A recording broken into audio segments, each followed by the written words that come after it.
मैं भारतीय खुफिया एजेंसी की हिरासत में था। मुझसे तफ्तीश का आगाज हो चुका था और जाहिरी तौर पर मैंने उनके साथ ताउन करने की यकीन दहानी करवा दी थी। 3 अफसर मुझसे पूछगिछ कर रहे थे। मैंने उनसे दरखास्त की कि मेरे कपड़े और जूते मुझे लौटा दिए जाएं। चंद मिनटों में ही मेरा लिबास और जूते मुझे मिल गए, जिन्हें मैंने उनकी इजाजत से कमरे के कोने में जाकर पहन लिया। फिर पानी, चाय और बिस्किट आ गए। उन्होंने मुझे मेरा सिगरेट का पैकेट और लाइटर भी लौटा दिया। चाय पीने के बाद बीच वाले ने, जो यकीनन उनका सीनियर था, सवालात का सिलसिला शुरू किया। उसने पूछा नाम, मैंने अपना सही नाम बता दिया। सवाल हुआ मजहब, मैंने कहा मुस्लिम। उसने पूछा कौमियत, मैंने कहा पाकिस्तानी। सवाल हुआ किस एजेंसी के लिए काम करते हो। मैंने कहा मुझे इल्म नहीं, क्योंकि मैं सिविलियन हूँ और मुझे ये बताया ही नहीं गया कि मैं किसके लिए काम करता हूँ। पूछा गया पाकिस्तान से राब्ते का जरिया। मैंने कहा कोरियर जिसने आपको मेरे मुतालिक मुखबरी की। उसने पूछा पहले क्या करते हो। मैंने कहा तरबेला में PRO था। उसने पूछा इस इदारे में कैसे आए। मैंने कहा सुकूत ढाका के बाद जज्बात पर काबू न रख सका। उसने पूछा किसके जरिए राब्ता हुआ। मैंने कहा एक कर्नल दोस्त के जरिए। उसने पूछा तरबियत कहाँ पाई। मैंने कहा लाहौर में। सवाल हुआ किस रास्ते से भारत में दाखिल हुए। मैंने कहा वही रास्ता जिससे कोरियर आता है। मेरे इस जवाब पर सीनियर ने सख्त अल्फाज में कहा नेम इट। मैंने जवाब दिया मंडी सादिकगंज से भारत में हनुमानगढ़ स्टेशन तक। उसने पूछा यहाँ कितने अरसे से हो। मैंने कहा तकरीबन 2 साल से, और इसकी तस्दीक आप कोरियर से भी कर सकते हैं। उसने पूछा तुम्हें कैसे मालूम हुआ कि तुम्हारा कोरियर हमारी हिरासत में है। मैंने कहा जहाँ पर मुझे आज गिरफ्तार किया गया उस जगह, दिन और वक्त का इल्म सिर्फ कोरियर को ही था। उसने पूछा रिहाइश कहाँ है। मैंने कहा अलीगढ़ में। सवाल हुआ अपने महकमे के अफसरान के नाम बताओ। मैंने कहा मुझे किसी के नाम का इल्म नहीं, हत्ता कि अपने महकमे के नाम से भी नावाकिफ हूँ। जिन्होंने तरबियत दी थी उन्होंने भी अपने सही नाम नहीं बताए। आपकी तरह वहाँ भी कंपार्टमेंटेशन पर सख्ती से अमल किया जाता है। उसने पूछा हमारे मुताल्लिक क्या जानते हो। मैंने कहा मुझे यकीन है कि आप DMI से हैं। उसने पूछा ये अंदाजा तुमने कैसे लगाया। मैंने कहा मेरी गिरफ्तारी जिस मुनज़्ज़म तरीके से हुई है, कोई सिविलियन महकमा इतनी फुर्ती नहीं दिखा सकता। उसने पूछा तुम्हारा मिशन क्या है। मैंने कहा ये सर्वे करना कि भारतीय मुसलमान पाकिस्तान के साथ किस हद तक दिली वाबस्तगी रखते हैं और कितने फीसद भारतीय गैर मुस्लिम पाकिस्तान के साथ अमन के ख़्वाह हैं। उसने पूछा तुम्हारे ग्रुप में कितने आदमी हैं। मैंने कहा मैं अकेला हूँ। वो बोला तुम झूठ कह रहे हो। मैंने कहा अगर मेरे साथ कुछ और लोग होते तो मैं लाजिमन आपको उनके मुतालिक बता देता। इस तरह तफ्तीश का बोझ बढ़ जाता। उसने पूछा यहाँ के अखराजात कैसे पूरे करते हो। भारत में किन लोगों से तुम्हारे मरासिम हैं और यहाँ पर कौन से लोग तुम्हारी माली इमदाद करते हैं। मैंने कहा मेरे अखराजात के लिए रुपए कोरियर के जरिए पाकिस्तान से आते हैं। भारत में मुझे कोई माली मदद नहीं देता। इस तरह के बुनियादी सवाल मुझसे 2 घंटे से ज्यादा पूछे गए और मैं उनके गोल मोल जवाब देता रहा। भारतीय अफवाज और असलहे के मुतालिक उनके पूछने पर मैंने कहा कि मुझे ट्रेनिंग के दौरान जो कुछ बताया गया है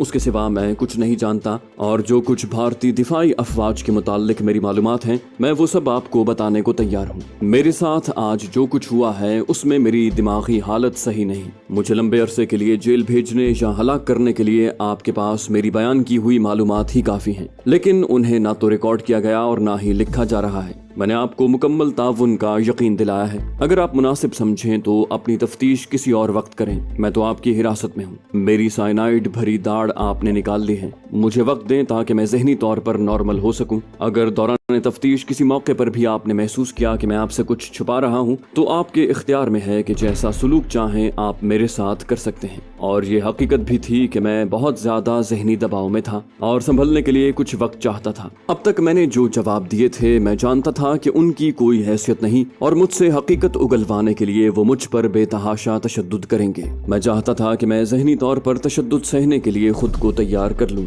उनके सीनियर्स ने मेरी बातें सुनकर कहा जो कुछ तुमने बताया है वो सरीहन गलत और झूठ है। हमने तुम्हें मौका दिया लेकिन तुमने ये समझा कि तुम्हारे सामने वो अहमक बैठे हैं जो तुम्हारी हर बात को सच मान लेंगे।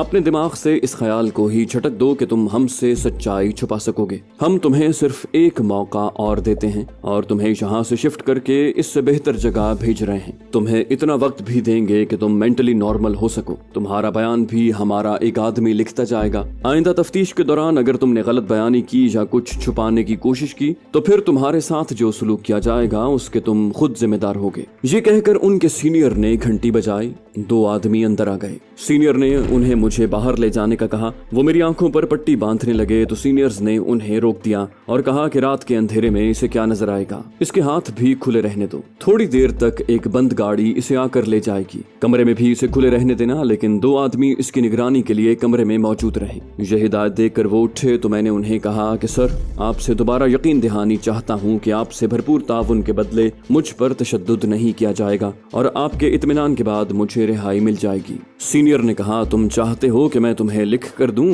जूनियर बोला, mister, you have no choice, you got to believe us. ये कहकर वो चले गए। उन दो गार्ड्स ने मुझे पकड़ा और कमरे से बाहर ले आए। वहाँ दो और गार्ड खड़े थे। ये चारों मुझे उसी जमींदोज कमरे में ले आए। दो गार्ड कमरे के अंदर खड़े रहे और दूसरे दो गार्ड दो कुर्सियां ले आए और मुझे फर्श पर बैठ जाने का कहकर वो कुर्सियों पर बैठ गए। मैं फर्श पर लेट गया। जमींदोज कमरा ऊंची छत की वजह से बाहर की निस्बत खासा ठंडा था। मैंने आइंदा पेश आने वाले हालात का मुकाबला करने के लिए खुद को तैयार करना शुरू किया। इसी दौरान मेरी आंख लग गई। कहते हैं कि नींद तो सूली पर भी आ जाती है। मैं गो सूली के करीब था लेकिन अभी सूली पर चढ़ा न था। सोए हुए मुझे ज्यादा देर न हुई होगी कि झंझोड़ कर जगा दिया गया। कमरे में उस वक्त पहले दो गार्ड्स के अलावा चार और आदमी मौजूद थे। नए अफराद में से एक ने मेरी आंखों पर पट्टी बांधी और मुझे बाजुओं से पकड़कर कमरे से बाहर ले आए। उस जमींदोज कमरे में तो दिन और रात की तमीज होना ही नामुमकिन था। आंखों पर पट्टी बंधी होने की वजह से कमरे से बाहर आकर भी वक्त का कुछ अंदाजा न हो सका।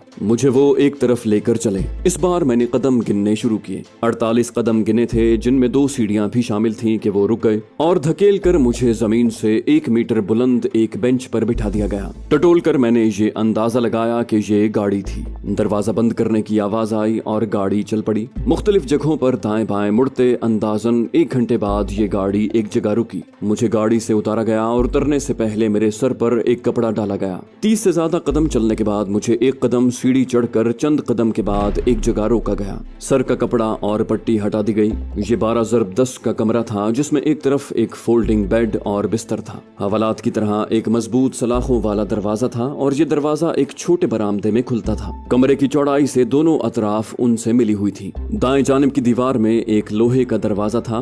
मैं अभी अच्छी तरह से उन दीवारों और कमरे को देख भी न पाया था कि चारों गार्ड सलाखों वाले दरवाजे को लॉक करके दीवार वाले दरवाजे से बाहर चले गए और उसे भी बाहर से बंद करने और ताला लगाने की मैंने आवाज सुनी। कमरे की छत में एक बल्ब लगा हुआ था जिसका स्विच कमरे में नहीं था। कमरे में एक तरफ बगैर दरवाजे का एक टॉयलेट कमरे के बाहरी जानिब बना हुआ था जिसमें देसी तर्ज का फ्लश, लोटा और एक टूटी पानी की थी। टॉयलेट में कोई खिड़की या रोशनदान न था। कमरे में एक जानिब एक पानी से भरा मटका और प्लास्टिक का ग्लास था। पलंग के बिलमुकाबिल फर्श में जड़ी लोहे की एक टेबल और दीवार में जड़ी जंजीर से बंधी लोहे की एक कुर्सी थी जिसे बमुश्किल चंद इंच चारों तरफ सिरकाया जा सकता था। छत पर लगा बल्ब कमरे के आखिरी कोने में था और एक छत का पंखा कमरे के दरमियान में बहुत ऊंचा छत से छूता हुआ लगा था जिसे बेड या टेबल पर चढ़कर भी छुआ न जा सकता था। उस पंखे का स्विच भी कमरे में न था। चार दीवारी इतनी बुलंद थी कि बाहर की कोई चीज दिखाई न देती। बरामदे की वजह से जब तक फर्श पर इंतहाई झुक कर न देखा जाए आसमान भी नजर न आता। ये थी मेरी वीवीआईपी रिहाइश गाह जो ताउन के लिए रजामंद होने के बायस मुझे दी गई थी। मैं बेड पर नीम दराज हो गया। 2 घंटे गुजरे होंगे कि मेरे लिए खाना आ गया। खाना लाने वालों के साथ 2 राइफल बरदार गार्ड थे। कमरे का दरवाजा खोलते वक्त दोनों ने राइफलें मेरी तरफ तान ली। खाना मेज पर रख कर वो वापस चले गए। खाने में चपातियां और दाल थी। ये दोपहर का खाना था। रोशनी से मैंने अंदाजा लगाया कि दिन के 2-3 बजे होंगे। धूप की तमाजत से ये कमरा आग हो रहा था और पंखे की हवा उसमें इजाफा कर रही थी। मैं सिर्फ एक ही बात सोच रहा था कि मैंने तफ्तीश के दौरान जो कुछ कहा था उस पर कितना अरसा कायम रह सकूंगा। चाय के कारोबार और बम्बई में सुकूनत की जो कवर स्टोरी पाकिस्तान से रवानगी से कबल मेरे सीनियर्स ने मेरे लिए तैयार की थी वो आम हालात और महज शक की बिना पर सिर्फ पूछगिछ के लिए ही मौजू थी। लेकिन अपने ही आदमी यानी कोरियर की गद्दारी की वजह से गिरफ्तार होने की सूरत में मेरे पास अपने बचाव या कवर का कोई रास्ता न था। यहाँ पर मैं वाकयात के तसलसल को बरकरार रखने के लिए 2-3 बातें अर्ज करूं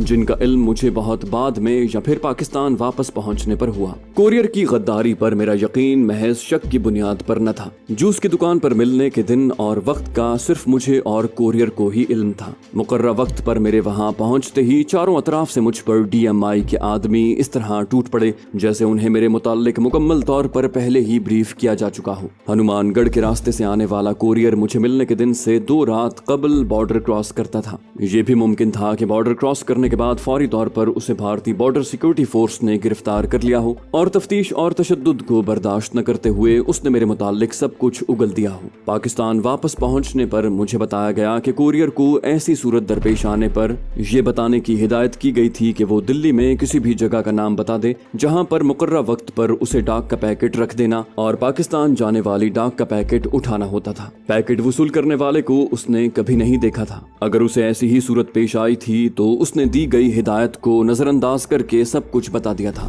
पाकिस्तान वापसी पर मुझे ये भी बताया गया कि वो अपनी रवानगी से 8-10 रोज बाद वापस आया और सीनियर्स को ये बताया कि डाक का पैकेट उसने मुझे दे दिया था, लेकिन मैंने उसे डाक नहीं दी और कहा कि अगली बार मिलने पर उसे पाकिस्तान जाने वाली डाक दी जाएगी। हालांकि मुझे हुक्म था कि बेशक कोई डाक न हो तो भी पैकेट जरूर भेज दिया जाए, क्योंकि पैकेट के अंदर खुसूसी तौर पर तैयार करदा एक वाटरप्रूफ पैकेट होता था। कोरियर को चूंकि भारतीय बॉर्डर में बनी BRB किस्म की नहर को तैर कर उबूर करना होता था, इसलिए ये खुसूसी वाटरप्रूफ पैकेट तैयार किए गए थे जिन्हें पाकिस्तान भेजना लाजमी था। मेरे साथियों ने मेरी गिरफ्तारी के अगले रोज ही मेरी गिरफ्तारी और जूडो कराटे वाले साथी के जुम्मे के रोज पाकिस्तान भेजे जाने वाली डाक के बच जाने की खबर पाकिस्तान ट्रांसमिट कर दी थी। लिहाजा कोरियर को पाकिस्तान में दाखिल होते ही गिरफ्तार कर लिया गया था। उसने 3-4 रोज अपने बचाव के लिए हाथ पांव मारने के बाद हथियार डाल दिए और बताया कि उसे हनुमानगढ़ स्टेशन पर गिरफ्तार किया गया था। तशद्दुद बर्दाश्त न करते हुए उसने घबराहट में सब कुछ बता दिया,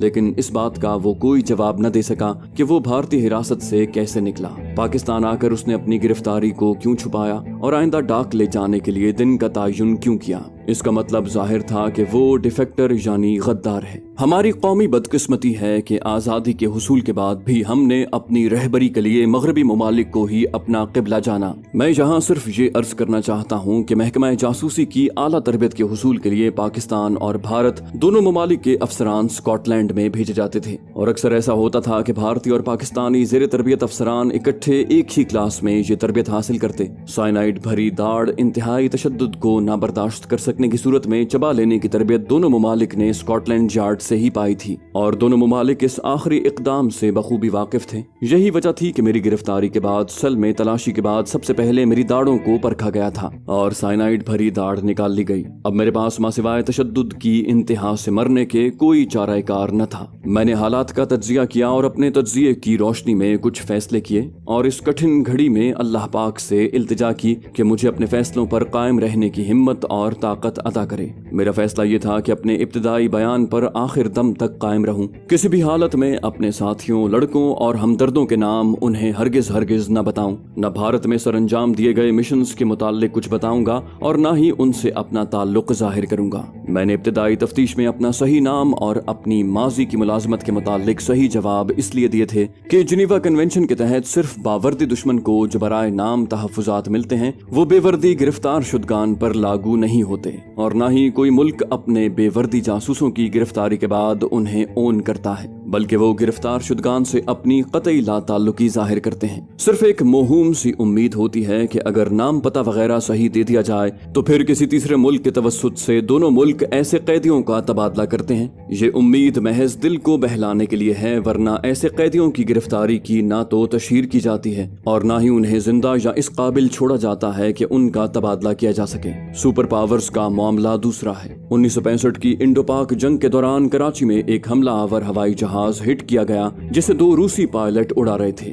दोनों पायलट पैराशूट के जरिए बाहिफाजत उतर आए। उन्हें गिरफ्तार कर लिया गया और रेडियो पर उनकी गिरफ्तारी की खबर भी नशर की गई, लेकिन 24 घंटों के अंदर ही रूसी सिफारत खाना उन्हें सिफारती दबाव से छुड़वा कर ले गया। 1971 की जंग के दौरान भी इंतहाई मुस्तनद जराए ने तस्दीक की थी कि रूस की भारत को दी गई मिसाइल बोट्स का अमला रूसी था। इन मिसाइल बोट्स ने ही हमारे बहरी जंगी जहाज खैबर को निशाना बनाया था। सब कुछ जानते हुए भी उस वक्त की सुपर पावर रूस से हम एहतजाज तक न कर सके। मेरे फैसले का लुब्बे लुबाब ये था कि जब सर पर आन पड़ी है तो पूरी हिम्मत और हौसले से अपने इब्तिदाई मौक़िफ़ पर कायम रहना है और तफ्तीशकारों को उलझाने और उनको उनके मुल्क की ही वो मालूमात देकर जो पाकिस्तान को हमारे भारत में दाखिले से पहले ही मिलकर अब आउटडेटेड हो चुकी थी, उनके तफ्तीश के रुख को डाइवर्ट करने की कोशिश करनी नहीं है। तफ्तीश करने वाले भी आखिर इंसान और खताओं से मुबर्रा न थे। मैं चाहता था कि नफसियाती तौर पर उन्हें ज़ेर करने की कोशिश करूं। इसकी मिसाल चंद फिक्रों में पेश करता हूं।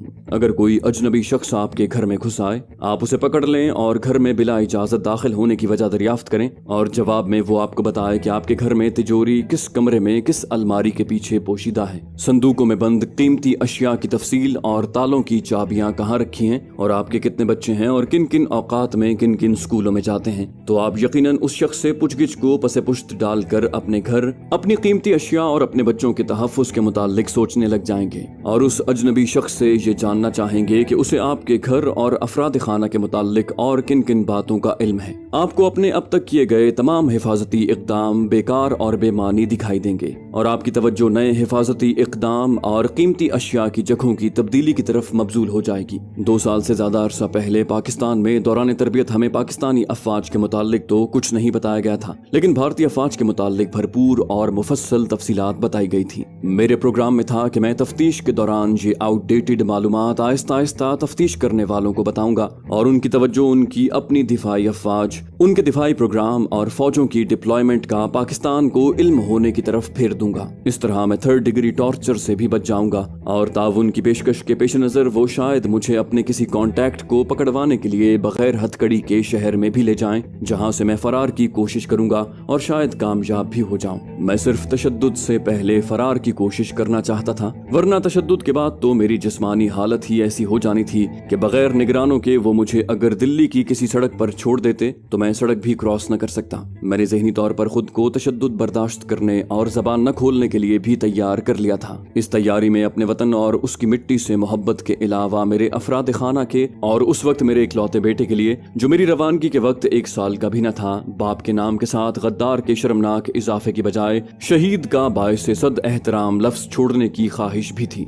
वो दिन भी यूं ही गुजर गया। रात 8:30 बजे के करीब 3 चपातियों और दाल पर मुश्तमिल खाना भी आ गया। खाने के बाद मैं इन्हीं सोचों में गुम था कि आधी रात के करीब मेरे कमरे का दरवाजा खुला और मेरी आंखों पर पट्टी बांधकर मुझे उस सेल से निकाला गया। मुझे कुछ इल्म न था कि कितने आदमी मेरे हमरा थे। सेल में तो सिर्फ 2 दाखिल हुए थे जिन्होंने मेरी आंखों पर पट्टी बांधी थी। कदमों की चाप से अंदाजा होता था कि 6-7 बंदे थे, जिनमें 2 अफराद की आवाज फौजी बूटों की थी। मुझे तकरीबन 150 कदम चलाया गया। चलने के दौरान 2 मरतबा मुझे रोककर 3-4 मरतबा लट्टू की तरह घुमाया गया। ये अमल यकीनन मुझे समत और फासले का तयन न कर सकने के लिए किया गया था। बिलाखिर मुझे एक सीढ़ी चढ़कर रोक दिया गया। दरवाजा खुलने की आवाज आई। थोड़ी देर के बाद मुझे एक कुर्सी पर ले जाकर बिठा दिया गया और आंखों से पट्टी हटा दी गई। अब मेरे सामने इब्तिदाई तफ्तीशी टीम के अफराद के अलावा एक और शख्स भी बैठा हुआ था और टेबल के दाएं जानिब भी एक शख्स बैठा था। मेज पर स्पूल वाला टेप रिकॉर्डर पड़ा था जिसका माइक टेबल के दरमियान रखा हुआ था।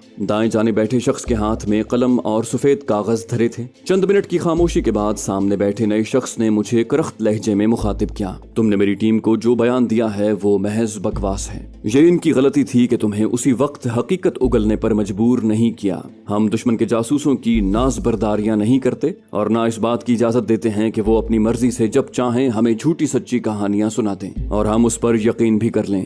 अब अपने दिमाग में मेरी ये बात अच्छी तरह से बिठा लो कि हम सिर्फ सच सुनना चाहते हैं और इस बात का फैसला मैं करूंगा कि तुम सच बोल रहे हो या झूठ। अगर मुझे जरा सा भी शक पड़ा कि तुम गलत बयानी से काम ले रहे हो तो उसी लम्हे तुम्हें झूठ बोलने की सजा मिलेगी। ये सजा हमारी शराफत की लाइन के खात्मे के साथ ही जुड़ी हुई है और तुम्हें सिर्फ जहन नशीन करवाने के लिए है कि तुम्हारे सामने अहमक नहीं बैठे हुए जिन्हें तुम बेवकूफ बना सको। Never think that you are sitting in front of jugglers and can befool them. वो चुप हुआ तो मैंने कहा, मैं आपको यकीन दिलाता हूँ कि मैंने जो कुछ पहले बताया है और जो कुछ अब बताऊंगा वो बिल्कुल सच है। मेरी गिरफ्तारी से लेकर अब तक मुझे सोचने का खासा मौका मिला है और मैंने फैसला कर लिया है कि मैं आपसे कुछ नहीं छुपाऊंगा। आपकी टीम के एक रुकन ने मुझे बताया था कि योर गेम इज ओवर और यही हकीकत है और मेरी इसी में भलाई है कि मैं आपसे मुकम्मल ताउन करूं। मेरी बात खत्म होने पर उसी शख्स ने टेप रिकॉर्डर वाले शख्स को इशारा किया। उसने रिकॉर्डर ऑन किया। अब तक मुझसे मुखातिब शख्स ने जो यकीनन उस टीम का लीडर था, मुझे कहा,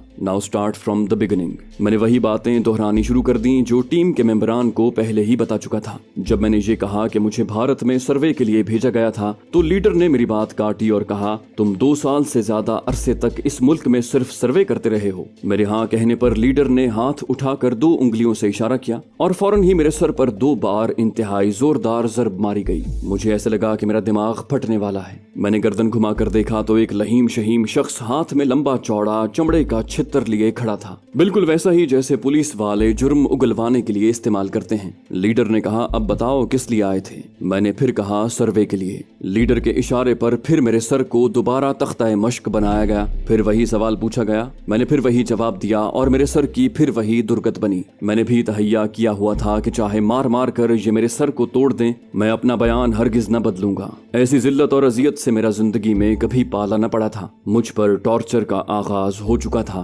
और मेरे अज़्म में मजीद पुख्तगी आ चुकी थी। मुझे अच्छी तरह से याद है कि 10-11 बार उसके पूछने पर मैंने वही जवाब दिया और हर बार वही सजा पाई। उसके बाद मेरी आंखों में धुंध छाने लगी, मेरा दिमाग बेजान हो रहा था। कुछ देर मेरे सर पर मुसलसल ज़रबाशी की गई। सर पर मुसलसल चोटें लगने का एहसास कम होते होते बिल्कुल खत्म हो गया। मैं शायद बेहोश हो चुका था।